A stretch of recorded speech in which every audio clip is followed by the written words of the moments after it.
Welcome everybody to 52 Living Ideas. We're going to be talking about Stoicism today, and we're doing it in an unusual way. This is going to be highly interactive discussion. It is essentially 8-stage discussion. You can think of it in 4 stages. It's 2 stages combined in each of them. The first one is going to be to jog our memories. So the first question I'm going to ask everybody is, what are the greatest insights of Stoicism? What do you think are the greatest insights of Stoicism? You can name up to 5, and we will list all of them. And that's going to jog everybody's memory. They're going to get everybody thinking about it. So that's the memory part. The second phase is going to be the longest part, where anybody who is familiar with Stoicism, who has been using Stoicism, that is a question for them. And I'm hope that many of you will answer it. You can talk for between 2 to 5 minutes on why do you value Stoicism? What has it done for your life? So this is kind of firstly hearing what everybody has to say. So it is, being empathic, being really listening to what various people have gotten from Stoicism. So that's going to be the second part. And I encourage you to share. I encourage you to actually share in each of these phases. The third part is going to be, we're going to engage our imagination. And we're going to ask the question, what if Stoicism was the dominant philosophy, or if most people were Stoics, how would the world be different if most people were using Stoicism? So we're going to use our imagination. Think of a future time, not immediately future time, where most of us are Stoics. What would be the result? And the fourth part is going to be very practical about what do you do in your life? And I will formulate that question based on what I hear from everybody. Okay. So that's the stage. So the first question is going to be, what do you think are between 1 to 5 greatest insights of Stoicism? Do not talk much about it. You'll have in the second phase, you'll have plenty of opportunity to talk about it. At this stage, just name what you think are the greatest insights of Stoicism. In order to participate, go ahead and type an exclamation mark in the chat or raise your hand in Zoom. Who would like to go first? So go ahead. I want to hear as many people talk about what they got. What are the key insights of Stoicism? What are the greatest ideas of Stoicism? We'll start with Evanik, followed by Joe. Evanik. For me, it's the dichotomy of control, and control what you can control and let go of it, let go of the rest. And 2 is, along that same vein, is desiring what you can have, instead of like desiring what you want but you can't have, if that makes sense. Wonderful. Thank you. I'm going to combine them into just dichotomy of control, because that's, again, it revolves around that. But I'll put it as a separate one. That's good. Thank you. Next up is going to be Joe, followed by Maritza. Folks, go ahead and type exclamation mark to share what you think are the greatest ideas of Stoicism. Joe. So I'm going to say the value that virtue is the only good. I agree with Evanik. I think the dichotomy of control. I think amor fati, even though that's more of a modern concept, but it's still in Stoic text. I think premeditatio malorum as well. And I think that Can you put that in English? Premeditation of adversity. So, okay. Those are. I could also the 3 disciplines, but I'm not going to. I don't know if that's a good way to categorize them. I mean, discipline of desire, action, and assent. I'll put that as an idea, and so we can discuss about that. Okay. Thank you. Next up, Lisa. For me, the biggest thing is the concept of everything in moderation. In other words, not to have, not to allow our desires to be overly skewed in either direction. And also the dichotomy of control really is one of the biggest to me. Wonderful, wonderful. So definitely dichotomy of control keeps coming up, and then we've got a whole list of ideas that is developing. Next up is going to be Sharon. Sharon, go ahead. Hi, everyone. So I'm a new Stoic, and I think actually if you would ask me this in another month, I might have 3 other ones because they constantly change based on what's going on in my life and my growth. But for now, I think taking another's perspective is always kind of a standard that just serves me well. Meditating on the nature of the cosmos and do things happen for a reason, and maintaining my peace of mind. Wonderful. Excellent. Thank you. Anybody else wants to put any other ideas on the table? Go ahead and type exclamation mark. Don't be shy. Mushki. So I'm also new to Stoicism, but for me, I appreciate the concept of courage, dealing with change, psychological flexibility, that a concept of Stoicism. Wonderful. Thank you. Thank you. All right. So we got a good start here. We've got the purpose of this first section is just to jog your memory. Okay, so to get you ready for the second section, which is going to be the main way of everybody putting things on the table that will allow us to go to the next 2 phases. So this section is the most important section because it builds the base for everything else that we're going to do. So the ideas that everybody talked about, dichotomy of control kept coming up. Almost everybody spoke about it. Desiring what you can have, virtue as the only good, amor fati, premeditating adversities, 3 disciplines, moderation, taking another's perspective, peace of mind, and courage. These are some of the things that were put forward. So now comes the big question. Why do you value Stoicism? What has Stoicism done for you? And please, I'm going to start with Joe. Joe has banished himself, just like Seneca, to Corsica. And he's going to speak from Corsica here. And hopefully he will choose to give up the banishment and come back soon. But here is Joe from the place where Seneca spent a lot of time. Go ahead, Joe. Yeah, I mean,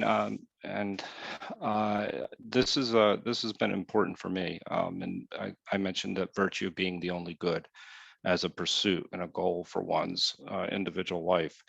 And there have been, I can give you countless stories as to why I found that to be the case.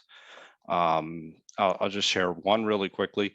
I had a friend that was actually in his final days of his life, and we got together, and I was actually going through something, and he was listening to me the entire time that we were together, and he could barely stand up and hold himself up. And to me, that was an act of courage, it was an act of virtue, it was an act of charity.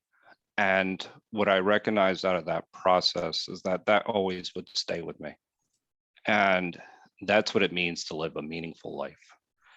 So, and I can give you countless stories like that throughout my life where that's been the case, so that you understand that the pursuit of virtue is something of meaning. And once you understand that, you can start to compare and contrast that with the idea of, why aren't you valuing externals? What are the other things, the desires? And you say, well, why aren't they important? And you go through that process as well. And you start to understand that, the underlying issues, the reason why we value externals sometimes are to impress other people. They're really superficial. They're not really deep in their meaning. And then you can start to say, okay, this was really kind of the goal of my life. This is virtue really truly is the only good, because that's what I remember about my friends that I have the utmost respect for, is the sacrifice and the pursuit of virtue in that process. So I think that it really allows you to question your values more importantly than anything else. And then it really, you're analyzing, all right, what does it mean to live a good life? So that's why I think that's why it's important to me. The second part is the dichotomy of control that everybody has spoken to, and there have been times in my life where I've kind of lost externals, and it's been upsetting. But in that process, what you realize that nobody can ever take from you is your character. Now, the dichotomy of control is going to be much deeper than what I'm just like talking about right here, but it's one of those things that your actions, your character, is something that nobody can ever take from you. So that then once you know that, and once you're actually living that, you realize that's going to be with you forever. And so to me, that's another part of what it means to really live a meaningful life. And it also allows you to focus your energy on things that are actually meaningful, where you could take an action. I mean, people worry about things that are outside their control. One example is I have a friend that's recently been diagnosed with cancer. And, I have to keep reminding myself that I can't do anything about it. So that allows me to focus my energy into directions that I really kind of, that are much more meaningful, are practical, not in the sense that I can actually, stay functional and not worry about other people where it's debilitating. So it also, that's an important part because it allows you to let things go. So I think that's another aspect of it. Amar Fati is a really important concept because there's been many times in my life where I've actually resisted whatever was happening. And I found out that, we've all had to do things that we don't want to do, some job or whatever it may be, or something at a particular moment in time. But the more we resist things, the more we actually become a slave to the actual thing that we're resisting. So this idea of embracing whatever comes our way, it's a tremendous stress release on a number of issues, and it's not something I'm not particularly good at. I'm not going to say that. But going back to even last week of what we were talking about with Carl Jung, he would say that what we resist persist, and that's true. If we resist things, that it's the anger, the stress is going to come out in other ways. One of the other things that we actually let him meet up here on Kelly McGonigal's TED Talk, which actually focused on the idea of embracing stress and showed some of the medical benefits of stress. So if you're embracing it as opposed to resisting it, this is something that she even showed, how levels of oxytocin actually were, were able to, the hormone were released in the body, and the health benefits that are, associated with that. Premeditatio malorum, meditating on adversities. This has benefited me in a number of different ways. Like, it helps me in how I react to certain situations, but I think it also, so I'm premeditating on maybe an interaction that I don't think is necessarily going to be pleasant. But that does two things. It gives me the ability to react in a virtuous way if it is a confrontational interaction with someone. But more importantly, I think it also showed me that that I was sometimes envisioning things incorrectly. It was kind of giving me a better perspective on reality. So if something didn't happen and I was premeditating on it, it gave me why did I think something was going to go wrong in the first place? So that kind of stops me from catastrophizing in certain situations as well. So it kind of gives me a more objective view of the world. So, I mean, those are just a few. I mean, I could go on and on about a little bit more about how using emotional language, how emotions actually can be detrimental to our own personal health, and the passions, but we can get into that a little bit later on as well. Thank you, Joe. It's amazing set of points, and thank you for staying up there at 3 a.m. in the morning to do this. Really appreciate that. So I'm going to just highlight a few of the themes that you talked about. One is the importance of character or virtue, and that's everything. And using that to look at your values, evaluating, questioning your values, looking at that in order to evaluating and dealing with your emotions. So having that as the kind of base of saying what is virtuous. Second thing that you focused on was the importance of just accepting reality, accepting reality as it is, objectively, and not going by what you feel, what your current emotions are. Embracing, if it is stress, then you say, yeah, that's what it is, and you go through it, which is actually much better for you biologically. And it also allows you to focus your energy, because it's that dichotomy of control is built in. You're already separated the externals, focused on your character, and you're just directing your energies based on what you can do and what you should do, instead of just being reactive to things. So just very, very beautifully put. Thank you. And the importance of being objective. Today's culture is subjectivist, which is like just go with whatever emotions you have. Whereas Stoicism is objective. It is saying, accept reality, accept who you are, accept what is the core of your power, and act from that towards what you think is good, what you think is virtuous, and do just that, and you will be fine. So thank you. Very well put. Folks, I encourage you to share for people who have just come in. We are sharing what we've learned from Stoicism, why we value Stoicism, and what have we learned from Stoicism. So we're going to start, we're going to continue with Maritza, Laura, and Evanique. Maritza, give me just a second. Go ahead.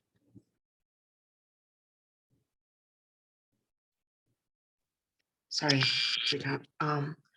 So for me, when I was introduced to Stoicism, it really was the concept of acknowledging the vast amount of things that are outside of one's control.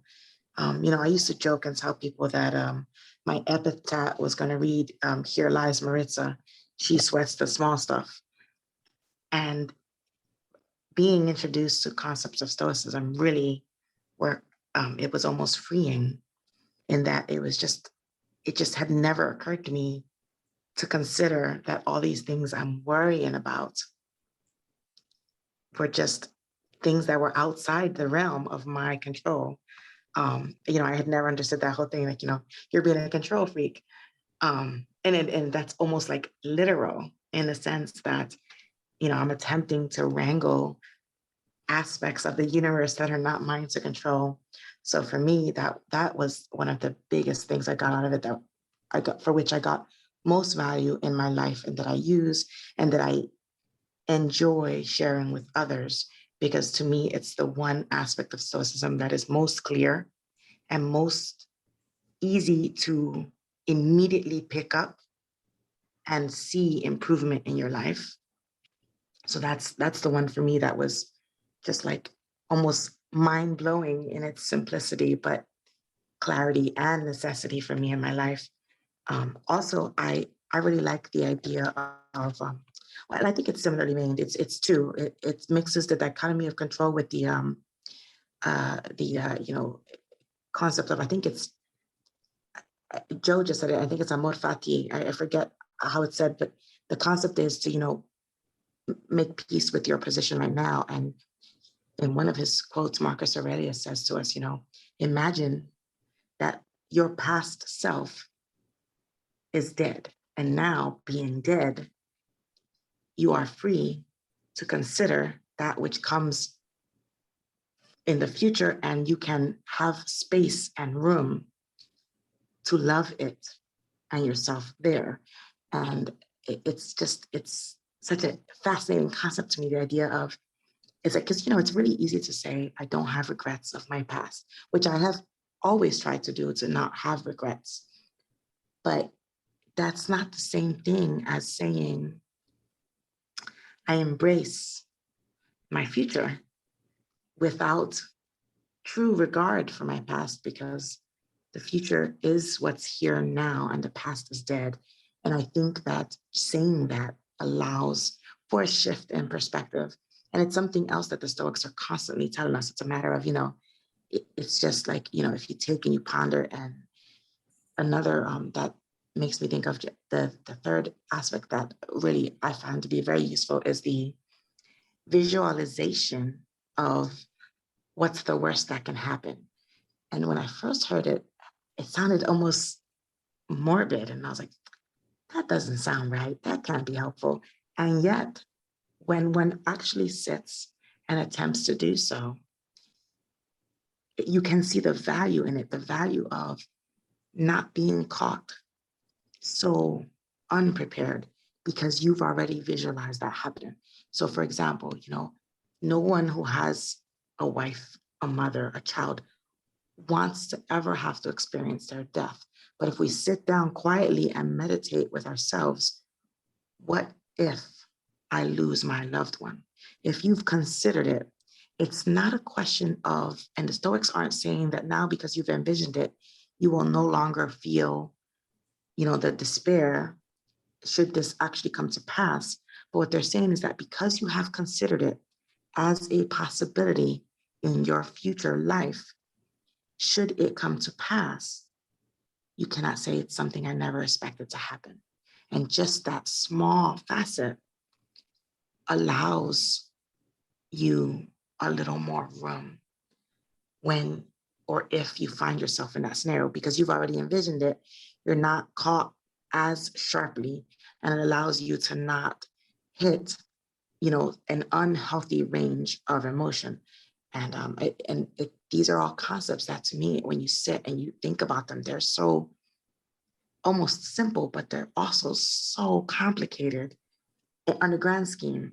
And I like these three because I find that they're super relatable. Like anyone can just sit and quietly meditate on a piece of it and find a way in their life where it works and we can move forward with it. Thank you. Wonderful. Very, very beautifully put. Thank you. Thank you, Marisa. So the 3 points is, one is dichotomy of control, second is amor fati, and third is visualization of adversity. And, the way I think about it, it's like, it's best summarized, all of this in the serenity prayer. Give me the serenity to accept the things I cannot change, courage to change the things I can, and wisdom to know the difference. Because like first time I read Marcus Aurelius, my reaction was, look, he's pointing out what bad things can happen to me. It's like, you have wealth, you can lose it. You have friends, you can lose it. You have health, you may die tomorrow. Okay, so it seems like you're being hit on the head with the negatives. But once you actually grasp what he's doing, it's actually exactly the opposite result. The result is exactly opposite, because what it is saying is that if you accept reality, and let me make one comment.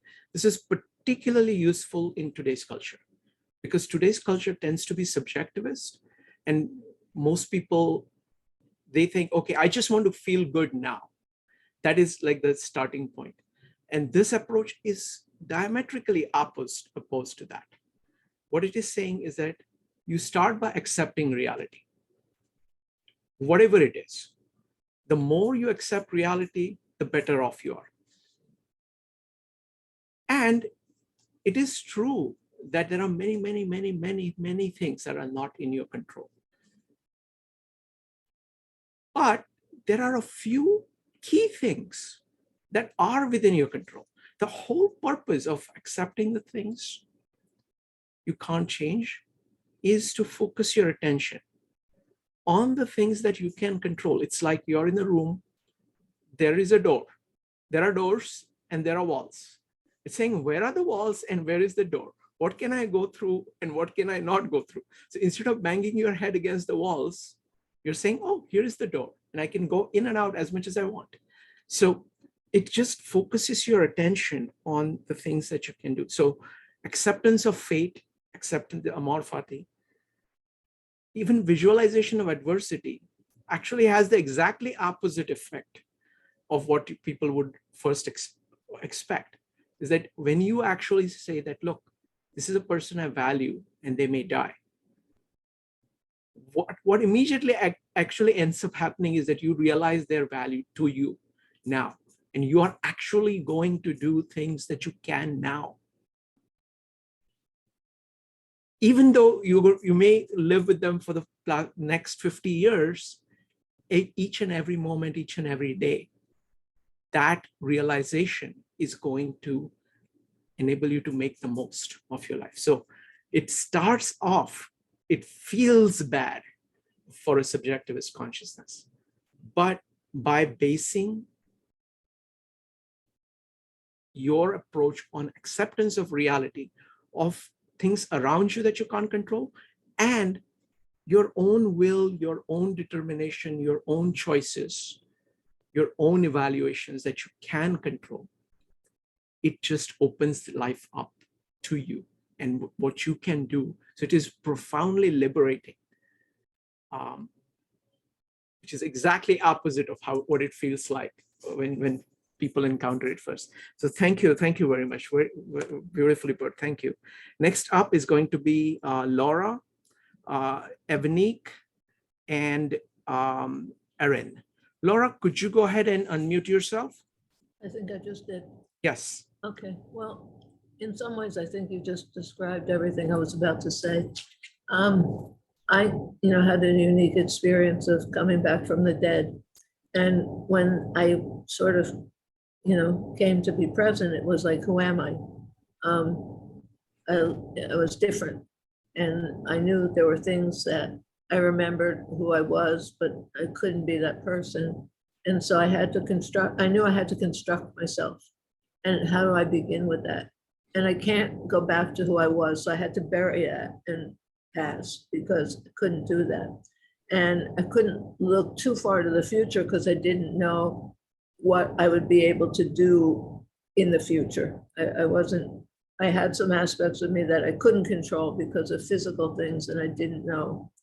And so, but I realized talking about all this, how I came to sort of create myself was really through a very Stoic approach. And it's what I had to do. And it's worked for me over time, I think pretty well. It's been comforting in a way because I could deal with the dichotomy of control on two levels. One was my own physical things that I was out of control, but I could handle it because I could sort of take the attitude, well, it's another challenge, just go with it, don't fight it.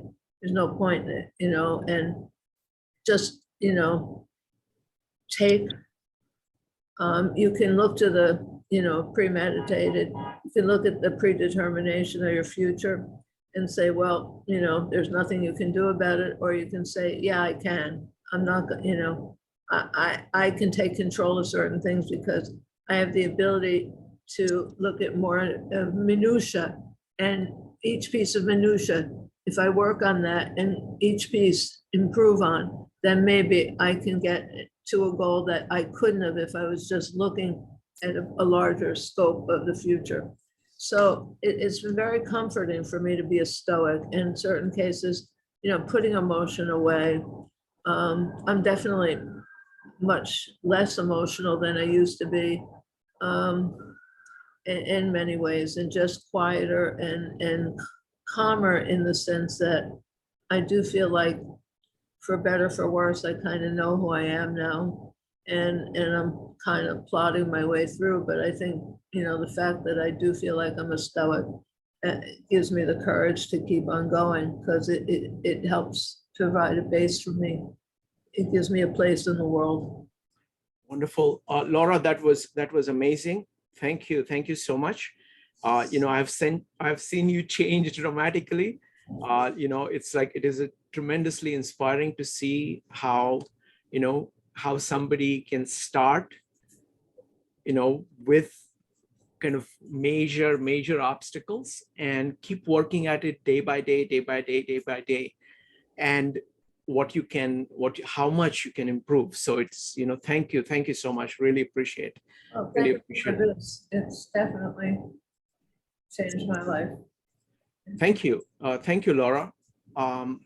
The point I want to make about this is that what happens is that our emotions are reactive. They are actually backward-looking indicators.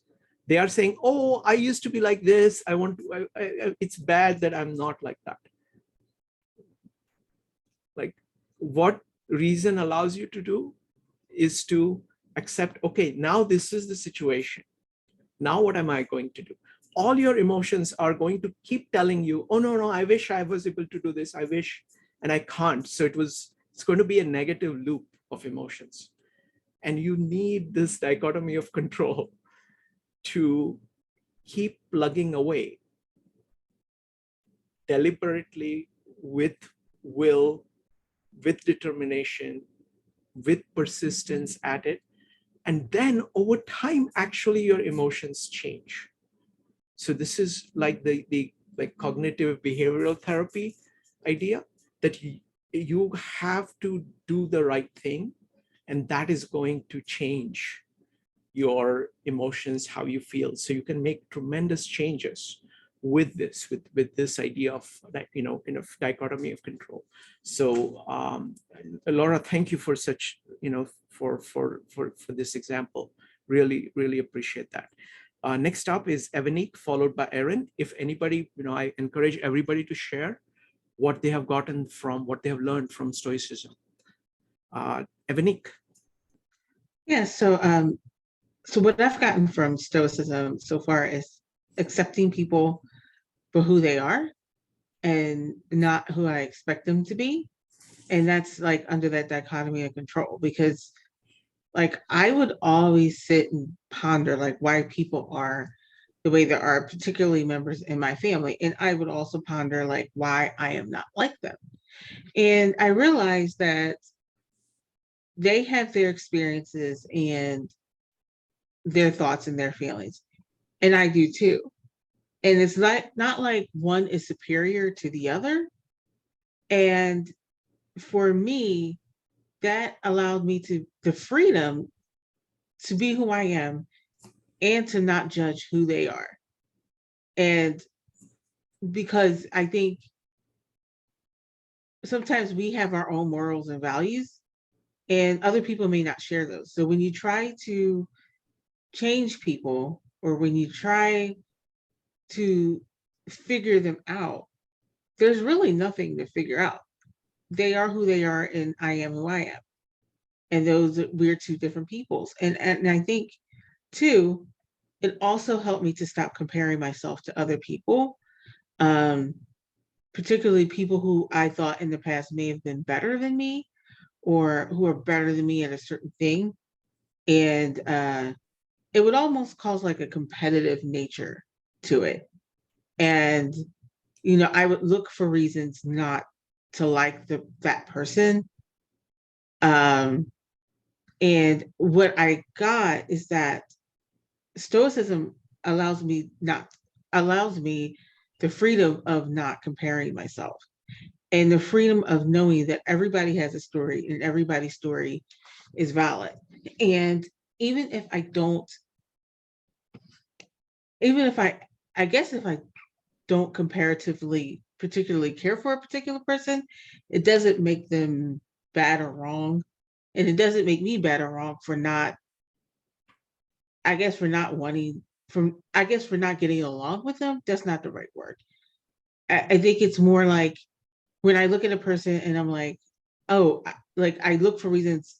Like if I don't like a person, I look for reasons why. Like, why don't I like this person? And I'll pick them apart. And I could just say, you know, that person's great and I'm great, and we're just not meant to maybe have the deepest of friendship or intimacy or whatever you want to call it.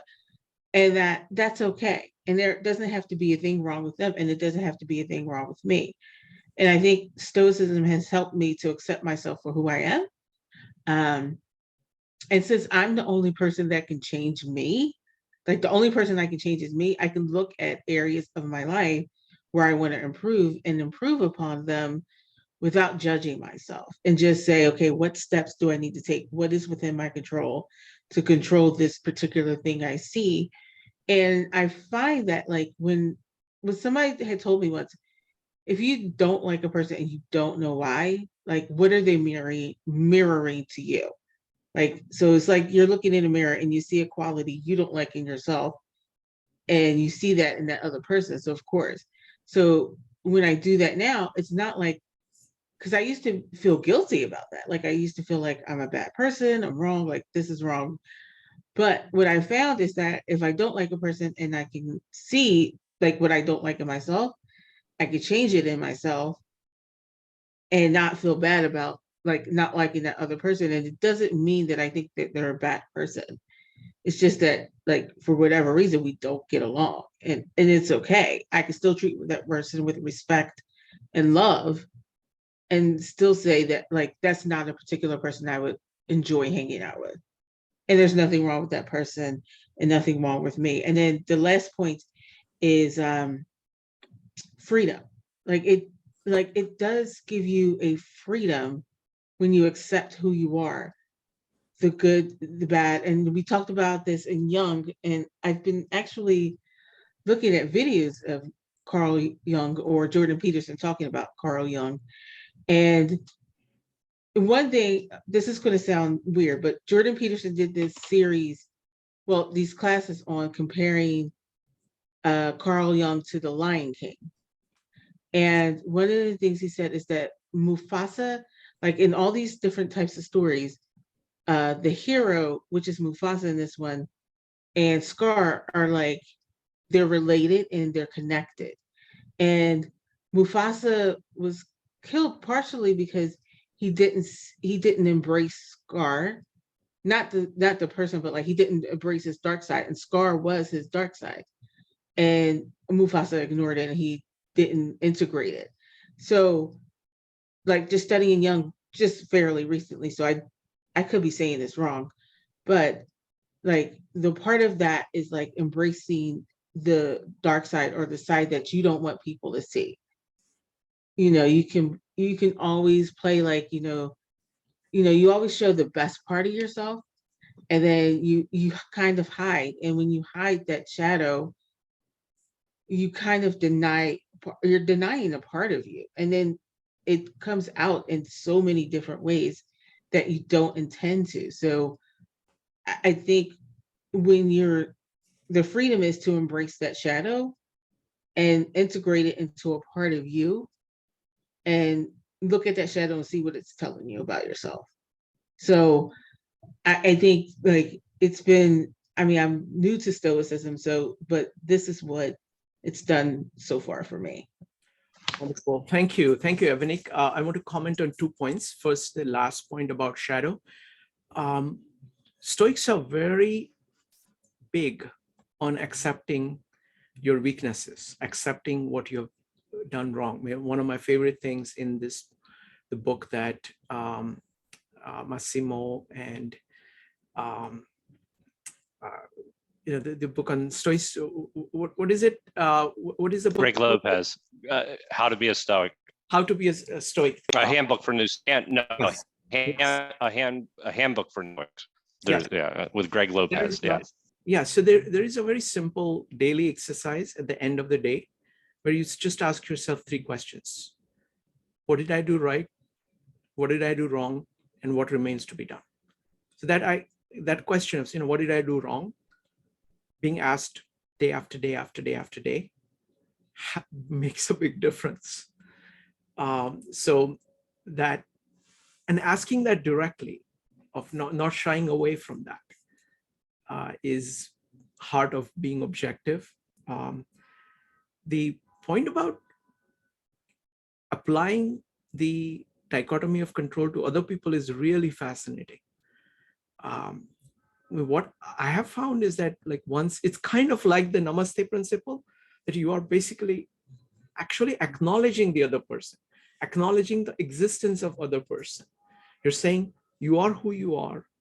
You have this, just like I have the dichotomy of control. I have a core from which I can act, and there are all kinds of things I cannot control. You too have that. And moment you accept who they are, not you. Evaluation is not evaluation; it's acceptance. They're saying you are what you are, and let's start with that. That actually puts everybody in a position where there are opportunities of transformation which are typically locked out, because most people approach other people thinking that they're exactly like them implicitly. So they are saying, oh, why are you not like this? Why are you not like that? So you're trying to project everything that you have onto that poor other person, whereas they are what they are. And moment they realize that you are actually trying to accept them, to see who they are, the entire conversation, I think, is that the dynamic is very different.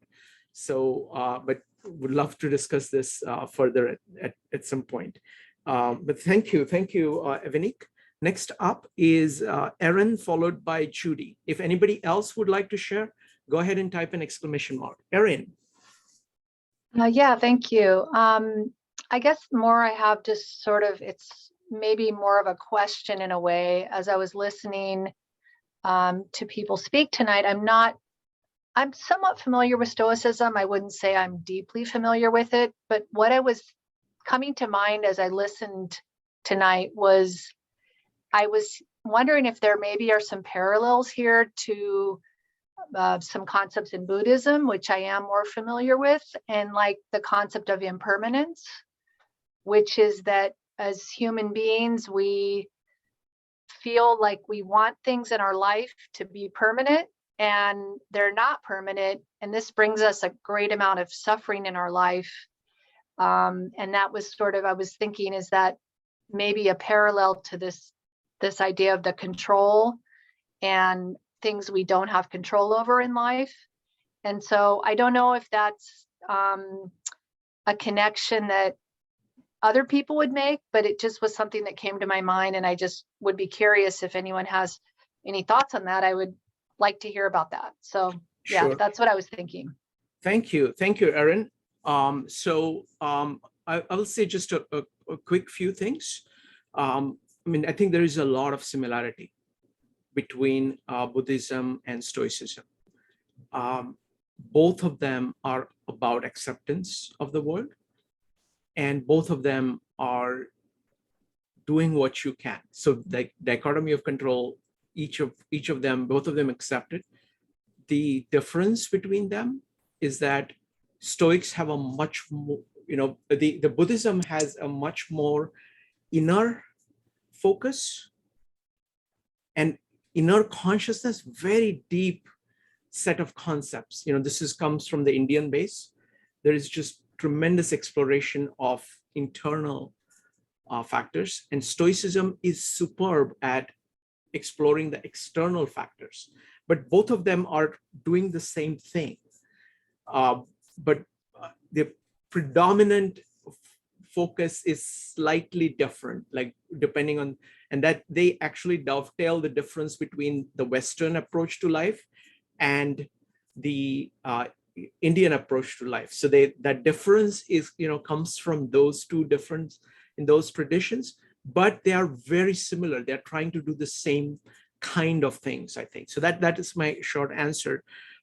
So folks, would love to hear what you got from Stoicism.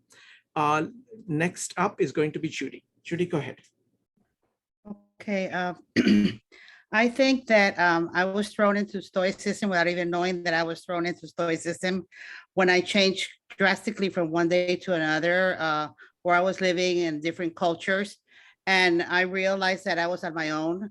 So when you kind of lose your support of your culture, your parents, your religion, your school, a lot of things at the same time, you go through this shock period and you realize that you really are on your own and you have to make your own decisions from there on. And that has been like my guiding light since I can remember. The other thing is that I realized later, after very soon, that seeing other people lose control was an act of I felt sorry for them because they, especially my parents, I'm talking mainly people that I've become, that people, I didn't want to be like that. I didn't want to lose control of my emotions. I didn't want to feel that my mind was my worst enemy, which I saw it in many of the people that I was growing up with. So I became a very independent person from the beginning, accepting who I was and fighting for my principles and always meditating on my core, what were my values. I also wanted to say that there is in my career that I've learned how to use something called criteria to teach learning, compare with a criterion, not with the norm. It's called Criterion reference instruction, and where to master an objective, you have to have a set task, conditions under we are going to do that task, and then the criterion where you're going to be how well you do it. But you don't compare yourself with others, how well they do it, but you compare yourself with this objective task that is given to you before anything else. So that I've used all my life to teach the criterion reference instruction format. And I think that also reinforced the Stoicism philosophy that I have with myself, setting tasks, finding out how well I need to do these tasks, setting out the conditions for how I'm going to reference these tasks that I set out for myself. And that's basically what I wanted to say, try not to compare myself with others. Wonderful. Thank you. Thank you, Sharon. The point about kind of not losing control of emotions, I think that's huge. And many people actually do not have, even when they don't have an extreme version of it, they have a version where they are kind of mostly pushed around by their emotions and they just happily go along with that. They don't ask the question, is this the right thing? Is this what I should be doing? Is this in my best interest? Is this going to work long term? They're mostly kind of, creatures of habit, creatures of, and the point that first point that you made about the shock of change of context, I think that is very powerful because in and of itself, it takes you from your familiar context and all the feedback loops, emotional, social feedback loops that you had, and you don't have those anymore. So it allows you, and most people don't use the opportunity, it allows you an opportunity of saying, okay, so how do I really want to be? These people around me are very different. These people around me are very different, but how do I want to be? So it allows, and what happens is that everything that you're counting on is kind of undercut. So you kind of have to build something from within of what is right in a situation, which is going to work for you across cultures, across contexts. So that's great point. Thank you. Next up is going to be Sharon, followed by Jeff. Sharon. Great, thanks. So I would say overall, Stoicism has caused me to live life more consciously. I've learned to search for the meaning of what happens and why people behave the way they do. And that really helps me to understand and accept reality. And so ultimately that gives me what I consider full control. It's really control over how I might want to respond and what to do, et cetera. And I think ultimately that enables me to live more purposefully. Wonderful, beautifully put. I think the point about being more conscious is huge, because what that does is that, like, this is, again, it is intimately tied with the dichotomy of control, because being conscious is what you can do at any point of time. You're being aware of your values, aware of the context, aware of what the situation is, aware of what that other person is, and that awareness, and it is effort oriented. You have to generate, you have to be willing to be aware every moment. It's a choice. So that's really, and it's definitely, it leads to being more purposeful. Beautifully put. Thank you. Jeff. Hi, Shrikant. So I actually have some questions regarding Stoicism, and I'm not sure that this is the right time in the meetup to do that. And so maybe I should just come back to that later. Sure. How about you can put them very briefly, just put them like one-line questions, as many as you want, and then we will see what to do with it. Okay. Go ahead. So for me, initially, the idea of the dichotomy of control seemed useful and easy to accept. And the more I leaned into it and sort of combined it with what I consider to be intellectual humility, which is the idea that I'm at least 10 to 20% wrong about whatever I think.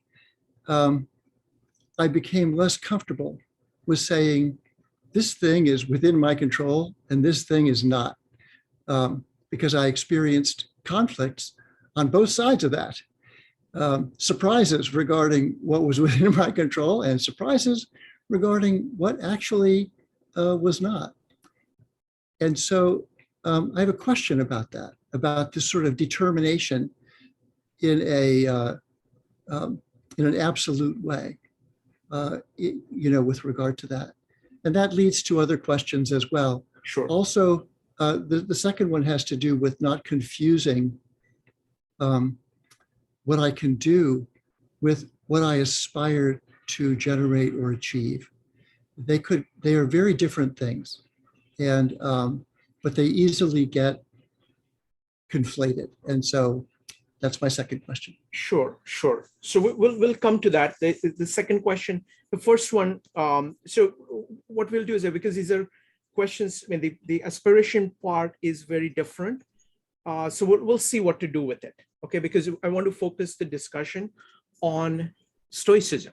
So some of these are kind of philosophy in general. So I want to keep some of them away. But I'll see what we can do. We'll probably deal with this at the end. We'll figure out how to deal with it at the end. Next up is we're going to go through the third stage. Now, the third stage, last chance if somebody wants to share what they got from Stoicism, why they value Stoicism. I'll give about 5 seconds, and then I will go ahead to the third stage. Okay, now third stage, what we are trying to do is we're going to engage our imagination. Okay, now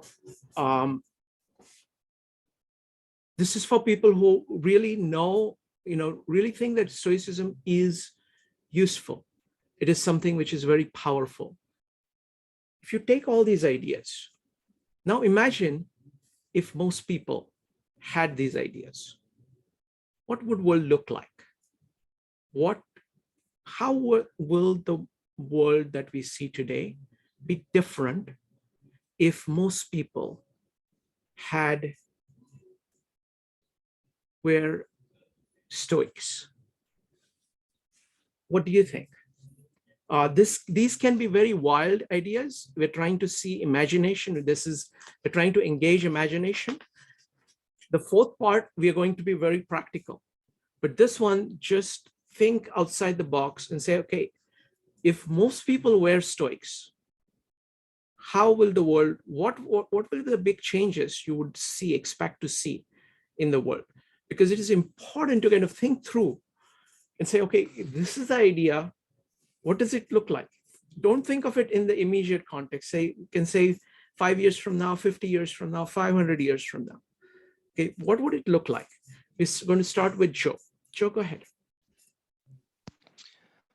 So, I mean, there's one really practical thing that actually would happen is Mhm. that there would be a lot less consumption of goods. We live in a lot less of a consumer-based society. I mean, so because the idea that you'd be content with whatever you had, and that you would actually be addressing your desires, you're probably going to consume a lot less. I mean, so that's a practical kind of real application. I think that the other aspect of it though is and Sharon actually talked about this is this is I think that people would be evaluating themselves and be much more authentic because they would actually be analyzing, okay, what their values are and why they're doing something. So we've talked a lot about here during the design way with the moving forward, kind of with intention, so that you're actually thinking about why you're doing something. You're considering it because you're managing yourself to a set of principles, a set of virtues, so that you would actually be more mindful about each action that you would take. And that would actually, I think that we would see schooling be completely different in that type of world. I think education would change radically. I don't think we would have, I think we would have something actually probably much closer to a Montessori type of education, but I also think that we would be more focused on apprenticeships or things along those lines. And this is just, again, imagining what would be possible. I do think that there would be, to build off of what last week, and it's interesting that there's some parallels here between Jung and even though it's an analytical approach to psychology as opposed to the CBT approach. But I think no matter what, that you would have better dialogue amongst individuals because there's a pro-social component to Stoicism. So that you wouldn't necessarily be trying to best the other person. It would be something where you're actually searching for truth. And I think in a society today, we really think about winning arguments and we look at things as win-lose rather than actually getting to something that is more objectively true than what we previously known. I also think that people would be much more open to the truth as well. So I think, those are just some of the thoughts that I had that would change if people adopted Stoicism as their philosophy of life. But maybe I will come up with a couple of more things a little bit. Wonderful. Thank you, Joe. Next up, let's put all our ideas on the table. So the question is, how would world be different? How do you think the world will be different if most people accepted Stoic philosophy? Judy, followed by Abraham. Judy. Okay, this is imagination, right? So we're talking, okay. I think it would be great that we were all Stoic in the sense that we wouldn't be using the word happy as much. I think we use the word too much. It's overused. Happy birthday, happy Valentine's Day, happy Easter, happy this, happy that. Have a happy day, have a happy, and then we live in this imaginary world of happiness. And I think that if we were more Stoic, we would be a little bit more realistic and understanding and have better dialogues, as Joe said, and not pretend too much. Just live more real, more practical. Wonderful. Pretense. Wonderful. Thank you. Next up is going to be Abraham. So folks, go ahead and share how you think the world will be different. We're trying to exercise our imagination to see what these ideas would look like if they were practiced universally or mostly by everybody. Abraham. Oh, hello. Yeah. Yeah, I agree with what Joseph said. Like moving with intention, more open to the truth, and also agree with Judy. Like I agree, happiness and like even the word love. I love hamburger. I love my mother. What's the difference? So I think this dissonance that between words and how we think and even how we feel. I think that's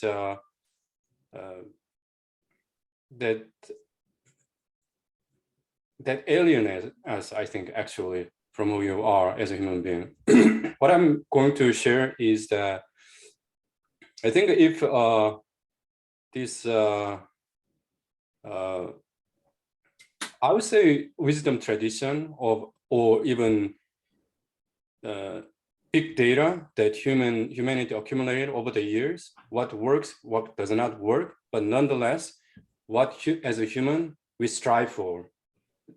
So just though we didn't achieve that, that does not mean we have to give up. But I think there is a strong, passionate, the longing and yearning ingrained in Stoicism. That's how I see it, even in front of your death or illness or poverty or war. So I think regarding the appearance versus the truth, or appearance versus essence, I would say, or appearance versus what you believe in a truer sense. I think the metaphor of the big iceberg, I think could apply here. I heard in big iceberg, on a surface level, the small iceberg move one direction, but big iceberg move the other direction. The reason is surface small iceberg follow this trend, or whatever you call it, waves. But deeper one is rooted, is the deep water undercurrent, I would say, much potent force.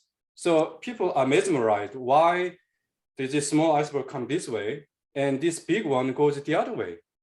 So I think most religion try to tap into this essence or truth. But I think without even going further too much into, let's say, different kind of religions, tradition, or shaman, the different kind of spiritual pursuit, I think this Stoicism can provide some proven, I would say, in many ways, references. As like Judy said, very practical, I would say. Yeah. Anyhow, thank you. Thank you. Thank you, Abram.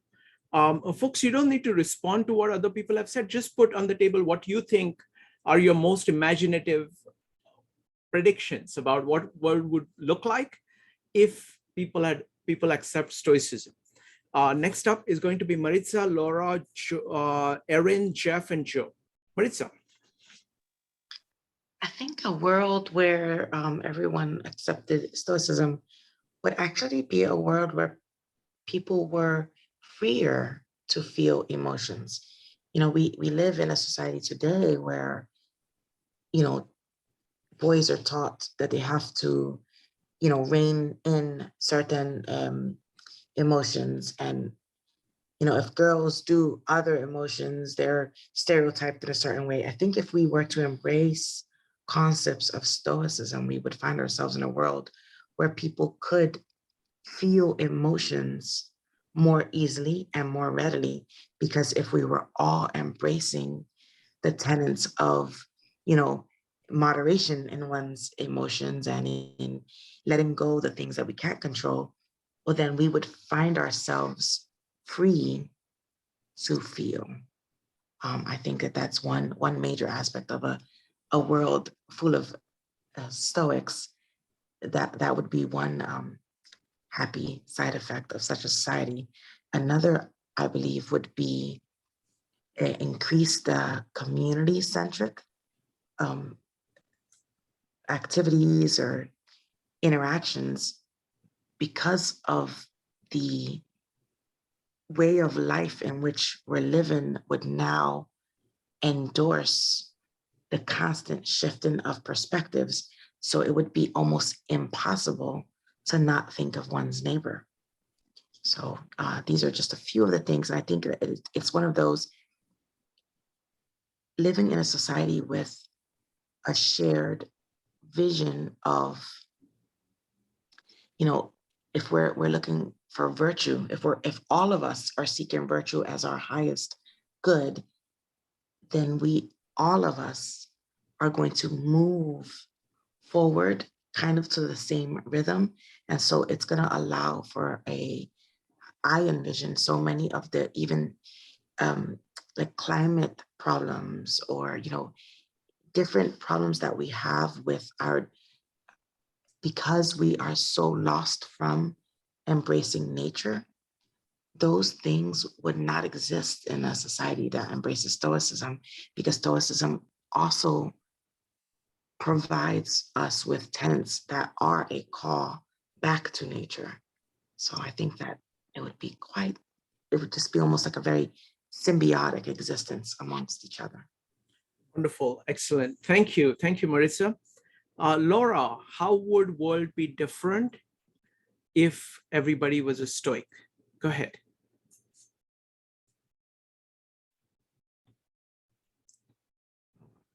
Laura, you need to unmute yourself.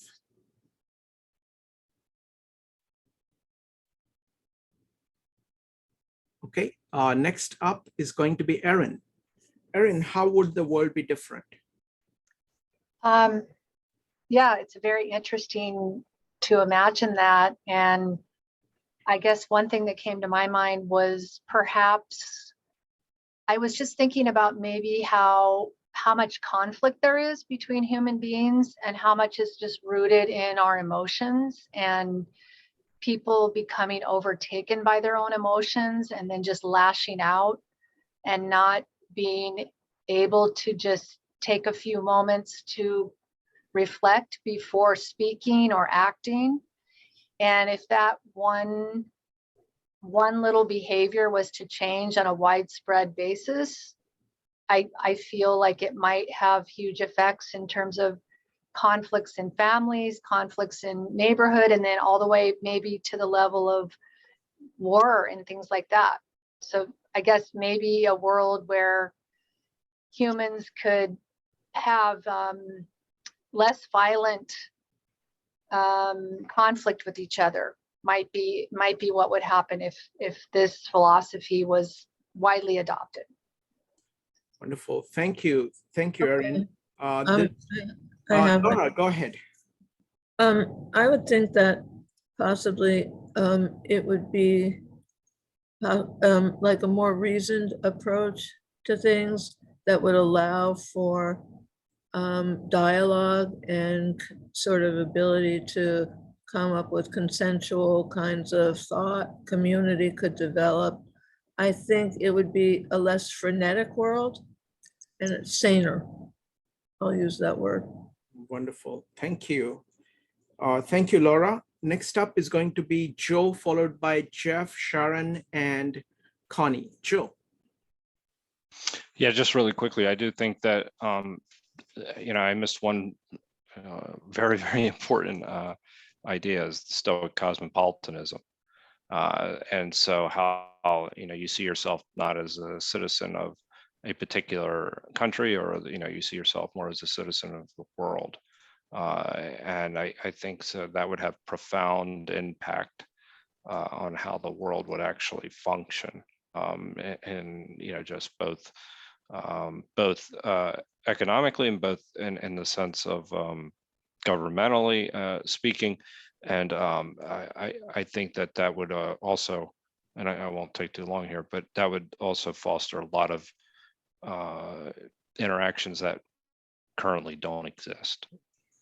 Wonderful. There are two clear themes that are coming out so far from everything everybody has said. One is centered around this notion of cosmopolitanism, which is all about actually dealing with people as, you being like a citizen of the world and treating people like that. So that actually takes care of the lot of conflicts, the way you talk to people, everything is different. So that notion of that ideal of how do you deal with people. And the second part is on emotion. So those are the two large themes that have come so far. So next up is going to be Jeff, Sharon, and Connie. Jeff, how if everybody was Stoic, how would the world be different? Well, I hope that based on what Aaron and Maritza and Joe just said, that it could generate a curiosity that would lead folks to pause rather than react. And I think the ability to pause is a major, major underappreciated ability in the world and practice. And I think that if it led to especially appreciative inquiry regarding what others think and why, that it could lead to greater understanding and a greater ability to live together with others who are different than us. And in fact, everybody is different from us. So it would lead to the ability to do that. I hope it would. I have, on the other hand, experience with everyone, including myself, struggling with doing things that I know I could do that are the best things for me. The sort of resistance to that, on so many levels. And so I wonder if being aware of what is the right and good and best and most useful thing to do would actually produce an increase in human beings doing it. I hope that it would. I'm not sure that it would.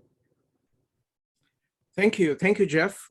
Next up is, I agree with you on the point of view of the role of the pause, which is a way of dealing with emotions, which Stoics focus quite a bit on, of saying, what is actually going on here. So it's a kind of application of reason rather than emotional reactions that Aaron was talking about. Thank you. Next up is going to be Sharon, Connie, and iPad. I don't know your name, so I'm just going to call you iPad. Sharon. Sharon, you need to unmute. Thank you. Yeah, I love this question because I'm very aspirational, and I think that is such an exciting concept. First, it would give us a shared set of principles and values, and it would cause people to focus on the bigger picture and also to take the focus off of oneself. And we could talk about how everyday life would change, but it sounds like a really positive existence, if that were ever even possible. It's very aspirational. Wonderful, wonderful. So I look forward to discussing that in detail in the next section here. Next up is going to be Connie. Yes, it's kind of just a real quick comment, because it looks so utopian and it's new to me. So I know you wanted people that had more knowledge, but I was taking a lot of notes. Outside of one's control, don't worry about. It's sort of like the serenity prayers, as you mentioned. But I'm wondering, as Joe was talking in the very beginning, virtues. Virtues to me, what are virtues? So that's like, that could be different for someone. And also, it's often, I think, people that have stepped away from what really is outside of our control. So there might be great inventions or great things that might happen for someone that is a rebel, and I might be misunderstanding Stoicism, or thinks very differently and would come up with miracles in saying, I don't think that can be done. I have no control over that, so I'm not going to get involved. And in actuality, if someone were to stand up, even against all odds, and take action, different things could come from that. Thank you. Thank you, Connie. Let's go to, that's fine. Well, what we're going to do is, we're trying to look at kind of Stoicism, because there is a large context of Stoic kind of ideas behind these questions. And it is, it is difficult to grasp just through this discussion what these ideas are and what they actually mean and all of that. So I definitely recommend reading, Marcus Aurelius or Epictetus. They are actually very short and it's very easy and they're very, very clear about what they mean. So that would be a very good place to start. Next up is going to be iPad. Hi, my name is Adi, and I couldn't change my name earlier on this app. I'm not sure why. Go ahead. The audio wasn't working either. But anyway, I think some people might agree to disagree with my opinion regarding if people were Stoics, what would happen to the world. I'm thinking that people would probably be very indifferent because in terms of their emotion. Because when I think of the word Stoicism, I'm thinking about somebody who is probably immune to, like they would have a better hold of their emotions. And that's why I think that people would probably be a bit indifferent. Thank you. Thank you, Adi. Okay, so let's go with this. So what I want to do is, the thing is that like people's understanding of Stoicism is going to differ quite a bit.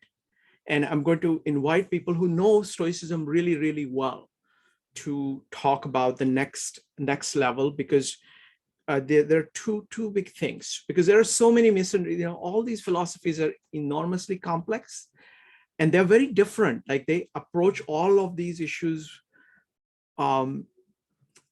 The terminology that they use is very different. So for example, Stoics are not at all indifferent.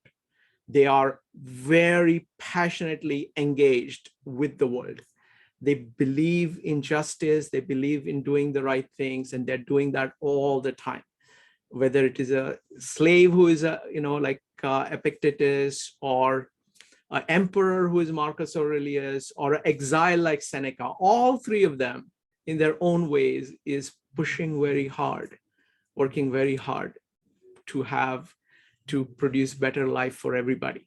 So they're very much engaged. So it's just the way in which, so it's very, there is an entire constellation of ideas. So what we're trying to do is we're trying to get like an overview from people who are very, very familiar with the ideas to try to put all their ideas together.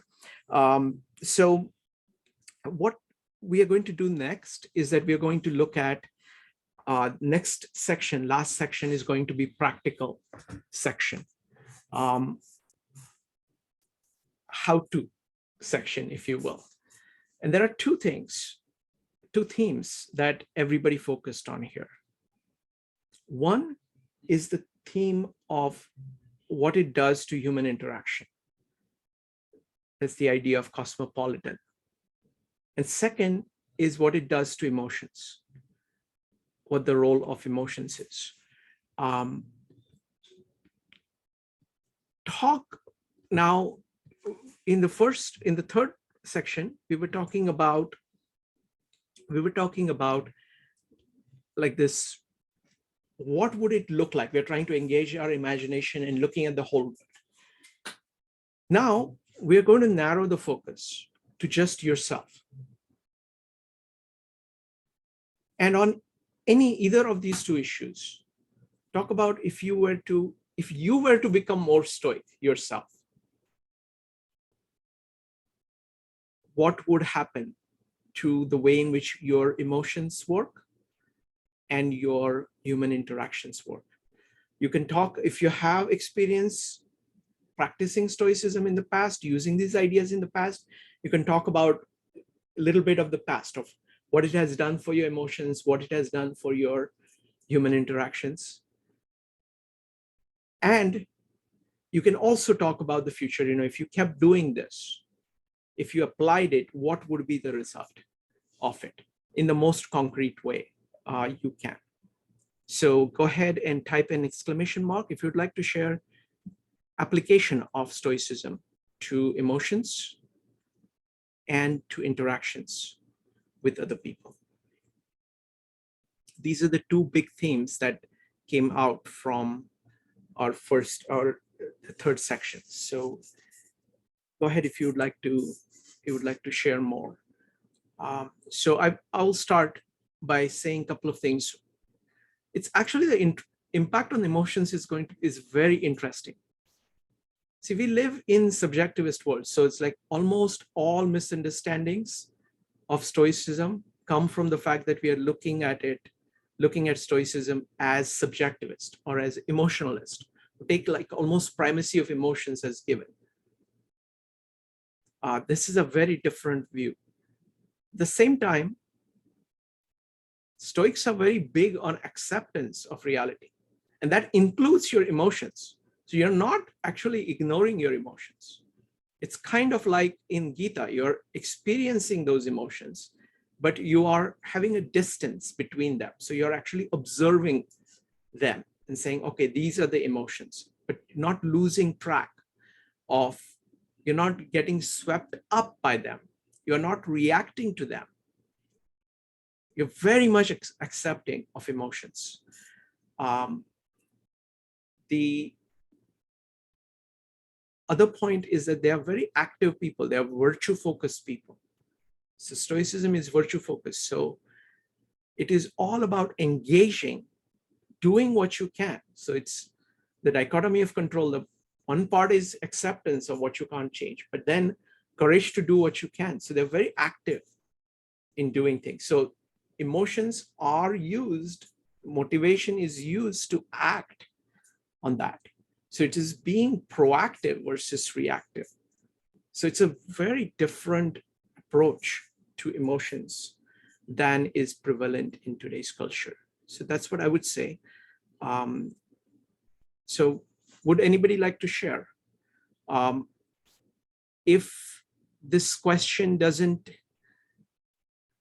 is not producing anything for you, we can change the question on if you want to say anything about your understanding of Stoicism as applied to emotions and interaction between people. Erin. Yeah, well, I was just reflecting when you were speaking there. I have a situation in my own life where I'm aware that I have a very strong emotion that is driving my actions in a situation, and I'm not happy about it, but I just feel like this emotion is so strong that I almost can't get myself to act in spite of it. But then I was thinking about this idea of acting with virtue, and that's sort of what I've been grappling with in this situation. Is I have this idea of what would be the virtuous thing to do, what would be the thing that makes me feel good about my own character and makes me feel like I could respect myself in the long run. And it's almost like there's this conflict going on between being able to act on my own virtue versus the force of my own emotions. So I almost feel like I'm in a situation where those two things I'm grappling between those two things at the moment. So it's interesting to think about it from this perspective. Sure. I mean, one thing I would recommend is just read, some of the Stoic writings, and maybe it'll give some ideas. It's not, in this meetup, we can't really talk, it's very difficult to talk about people, kind of individual situations, and it is really difficult for people who do not know you to even comment on it. And yeah, the most important thing is to do no harm.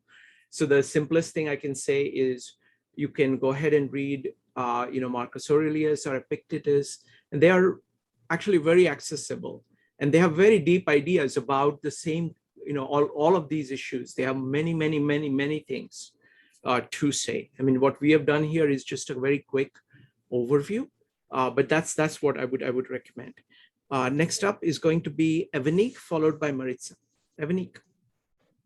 Yeah, so I think to your question, I think what it's helped me do. And I think, I don't know if I'm answering the right question, but the way I see it is like Stoicism has allowed me to go through the emotion. Like before, I would deny the emotion is even happening, or I would try to get over it really quick. Like I don't want to feel that, so let me just do something else. And none of that really does dampen the emotion. But when you just allow the emotion to happen with no judgment, I think we talked about it in the Gita meetup about just observing the emotion. And I think a part of that when it's happening to you is to just feel it, right? When you just feel it and not judge it and not try to control it, that's where the value is. It's just feeling the emotion and then letting the emotion pass on its own without you trying to do anything, because you trying to control the emotion it doesn't hold. And it's something that is happening to you. I mean, normally 9 times out of 10, if it's a negative emotion, we don't want to feel it. We didn't will it upon us. We didn't ask for it, but it's there. So if it's just there, just go through it and, move on. And then you can move on. And it's easier to move on if you experience the emotion rather than trying to control it. So I think that's the biggest thing I get so far. Wonderful. Wonderful. Thank you. Thank you, Avanik. Next up is going to be Maritza. Hey, Shrikant, which was your first question again? My first question was, if we were to apply Stoicism to our own lives, how our emotional makeup, how will that be different? And second is, how will our interactions with other people be different? I really like Shrikant. Jeff brought up the concept of a pause. And I think that that's a really great idea there for us, that, by embracing the concepts of Stoicism, what we gain from it is that it should become natural to us, the pause. Like it's the idea of, it's really, that pause is just a different way of saying embracing moderation. Because if we are embracing the concepts of Stoicism, what we are doing is embracing the concept of moderation in all things and not allowing ourselves to get to any extreme. And, I think that's a really powerful, especially in today's world where we're so very much inflammatory about so many things. And I like how you describe it, that, we're living in a subjective reality right now. It's like predominantly subjective. And the nice thing about embracing Stoicism concepts is it would interject into our society that need, and it would be almost natural. If we were to embrace these concepts, it's not like it would be a hardship that's being imposed upon people. It would be a natural outcome of the embracing of these concepts, which is why I think, it's when you're looking at it as how we can cause improvements, it's that whole concept of, as you improve yourself, you improve everything else.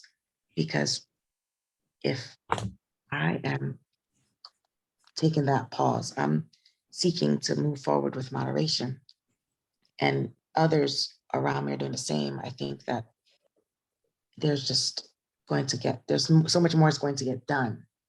And from an emotional perspective, we can maybe get to the heart of what the problem, like if we have a negative emotion, if we don't allow it to become a blinding emotion, and we can take a step back or even just hold before jumping forward with the reaction, it allows us, that moment to kind of turn it around, consider it from a different perspective, and maybe somehow create additional value from the emotion being felt, as opposed to the emotion taken over, and then you get nothing except now you're left drained from the emotion that was overwhelming. All right, folks. Thank you very much. Bye, everybody. Thank you, Shrikant. Bye.